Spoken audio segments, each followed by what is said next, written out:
দর্শক, আমরা এখন পর্যন্ত আছি হচ্ছে ত্রয়োদশ জাতীয় নির্বাচনের, এটা হচ্ছে শাহজাহানপুর অর্থাৎ ঢাকা ৮ যে নির্বাচনী এলাকা, সেই নির্বাচনী এলাকায় এই একই রাস্তায় আসলে তিনটি শিক্ষা প্রতিষ্ঠান রয়েছে। একটি হচ্ছে মির্জা আব্বাস ডিগ্রি কলেজ, একটি হচ্ছে ওপাশে মাহবুব ইনস্টিটিউট এবং সামনে আরেকটি শিক্ষা প্রতিষ্ঠান রয়েছে।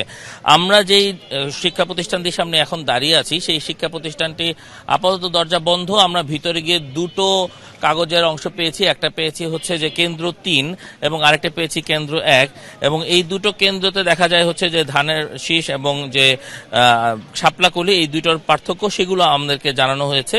নতুন সানসিল্ক ব্ল্যাক শাইন, তাই গ্লাস শাইন, ঝলমলে শাইন করো, গ্লাস শাইন করো। কিন্তু মাহবুব ইনস্টিটিউটের সামনে যেটি রয়েছে সেটিরও আমরা জেনেছি। আমরা যদি আপনাদেরকে একটু জানাতে চাই, মাহবুব ইনস্টিটিউটের যেখানে রয়েছে সেখানে ধানের শীষের প্রাপ্ত ভোটের সংখ্যা হচ্ছে ৭৭২ এবং শাপলাকলির প্রাপ্ত ভোটের সংখ্যা হচ্ছে ১১৩৪। এটা হচ্ছে মাহবুব ইনস্টিটিউট, এটা হচ্ছে বাংলাদেশ রেলওয়ে কলোনি শাহজাহানপুর। ঠিক তার থেকে কিছু দূরে গিয়ে আমরা যখন দেখছি এখানে আরেকটি প্রতিষ্ঠান রয়েছে, এটি হচ্ছে মির্জা আব্বাস মহিলা কলেজ শাহজাহানপুর। এটি এখানে দুটি কেন্দ্র রয়েছে। আমরা কেন্দ্র ৩-এরটা যখন দেখেছি তখন সেখানে দেওয়া আছে ধানের শীষ মার্কা পেয়েছে হচ্ছে ৫১৬ এবং শাপলাকলি মার্কা পেয়েছে ৫২৩। আমরা ৩ নম্বর কেন্দ্র ছাড়া আরেকটি যে আসনটি রয়েছে সেখানে আমরা আরেকটি আসন অর্থাৎ কেন্দ্র ১-এর একটি ফলাফল পেয়েছি। সেখানে ধানের শীষের ফলাফল প্রাপ্ত ভোট হচ্ছে ৯১৭ এবং শাপলাকলির প্রাপ্ত ভোট হচ্ছে ৫৬৩। আমরা এখানে আরো কিছুক্ষণ অপেক্ষা করব যে আরো কি যে ফলাফলগুলো রয়েছে সেগুলো আমরা জড়ো করার চেষ্টা করব এবং জানার চেষ্টা করব এখানে মানুষ যারা রয়েছেন তারা আসলে ভোট কি স্বাচ্ছন্দ্যে দিয়েছেন কিনা, তারা আসলে কতটুকু উৎসব মুখর করেছেন, এবং আমরা স্থানীয় মানুষের সাথেও কথা বলতে চাই।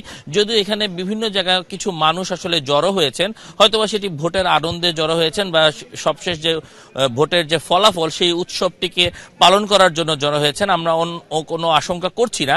তারপর আমরা এখানে স্থানীয় মানুষের সাথে কথা বলতে চাই, জানতে চাই যে আসলে তারা কিভাবে এই ভোটের ফলাফলকে দেখছেন। আপনারা যদি আমাদেরকে একটু জানান, আপনারা তো এখানে ভোট দিয়েছেন তাই না? আপনাকে আমাদেরকে বলতে পারেন যে কি দেখেছেন এখানে সারাদিন ভোটের? আমরা এই জায়গায়, আমি এই জায়গার ভোটার না। আপনি ভোটার না? আচ্ছা, আপনি এখানে ভোটার? আচ্ছা, আপনি সারাদিন তো এখানে ভোট দিয়েছেন, কেমন উৎসব মুখর পরিবেশ দেখেছেন?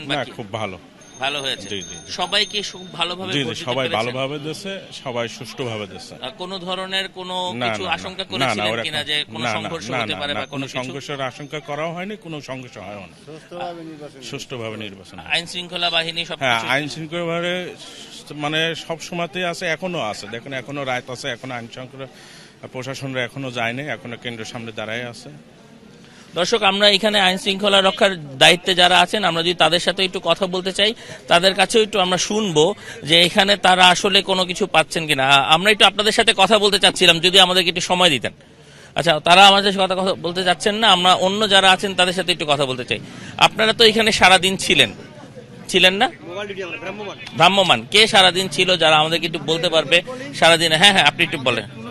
আসলে সুযোগ নেই, আমরা অন্য জায়গা থেকে আসছি তো, মোবাইল ছিলাম বাইরে। আচ্ছা, যারা এখানে ফিক্স ছিল ওনাদের সাথে কথা বলেন। আচ্ছা, ঠিক আছে। এমনিতে আপনারা কোনো কথা বলার সুযোগ নেই। ভাবে কি দেখেছেন ভোটের? এটা সিনিয়র স্যারদের কাছ থেকে শুনেন প্লিজ। আমাদের সংঘর্ষ কোথাও এই বিষয় নিয়ে আমাদের নিষেধাজ্ঞা আছে যে আপনাদের সাথে কথা আমরা না বলে সিনিয়র স্যাররা বলবে, এটাই ওখান থেকে নিন প্লিজ। আচ্ছা, ঠিক আছে।